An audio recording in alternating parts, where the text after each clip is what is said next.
Resilient people view difficulties as challenge. Okay, so just bear that in mind at the moment. One of my old bosses, he never used the word difficult, ever. He would always substitute the word difficult with challenging. And it's something that I've tried to take forward. I don't like ever looking at things and thinking they'll be difficult, because difficult has a negative connotation. When we say the word difficult, we almost have the feeling of this is going to be hard, rather than the word challenge. This is going to be a challenge. But if we succeed in the challenge, we're going to be able to celebrate success, and we probably learn something along the process as well. So my old boss didn't even deal with difficult people. He just had challenging people. And he looked at it that way, because if you see somebody as a difficult person, you automatically will go into a fight or flight stance when you're dealing with them. So this is a nice little concept that you could potentially take away. And this is an action that you could take away from this session. All of this week or next week or whatever for the month, the next time you say something that's going to be difficult, change the word to challenging. Because I know you might think I'm playing semantics with words, but it does have a different impact into your brain chemistry of when we say something is difficult rather than challenging. You will very, very rarely hear politicians say things are difficult.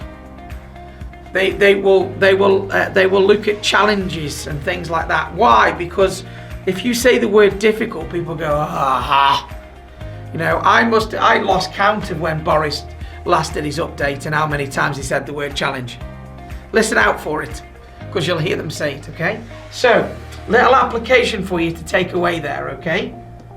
Resilient people don't have difficulties, they have challenges. So substitute the word difficulty, but challenge, over the coming weeks. If you do it for 6 to 8 weeks on a regular basis, it will become normal for you, and you will lose the word difficult from your vocabulary, and you'll start using the word challenging, which gives your brain an opportunity then to challenge and win, rather than it difficult and hard, okay? Resilient people are committed to their lives and their goals. Again, talked about that earlier. Goals, what do you want? Lives, who am I? Okay, what's my reason for being? If you know what those things are, you are committed to those things, which means you are pretty much unwavering. When somebody tries to trip you up, you just take a couple of steps and you keep going forward, okay? Personal control, okay, this one. The second one was about commitment.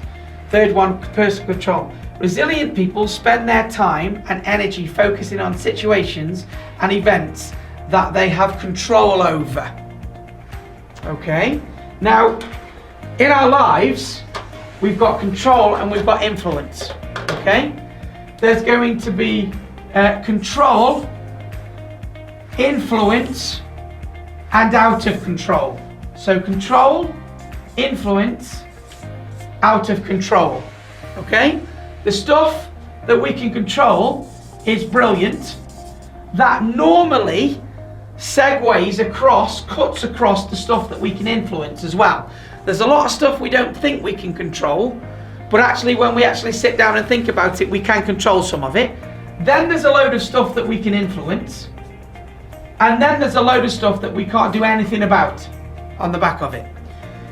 Resilient people deal with stuff within their control and what they can influence, and don't really worry about what's outside their control. Okay? That's what resilient people will do, because what you'll find is if your resilience is low, you're probably worrying about stuff that you can't control. Okay? I did that for about a month in the first lockdown. I was trying to, figure out when we could come back, when businesses were going to open, when schools were going to go back, and over time, and it started driving me mad. It started knocking my resilience, didn't feel great.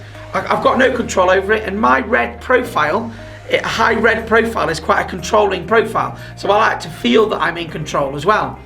not happening, okay? It got to the point where I thought, this is making me bad.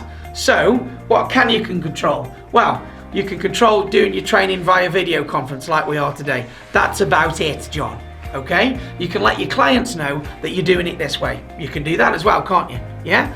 You can pick your kids up and you can spend time with them. You just can't take them to the park or the swimming or whatever it may be. You can take them for a walk and play board games in the house, and so on and so on and so on. If you worry about what you can't control, your resilience will always be low. It's a really, really important point. Focus on what you can control. You might want to focus on what you can influence, okay? What you can't control, whatever's outside your control, there's no point in stressing about it, because your resilience will always be low, because you're not going to get anywhere trying to control what you can't control.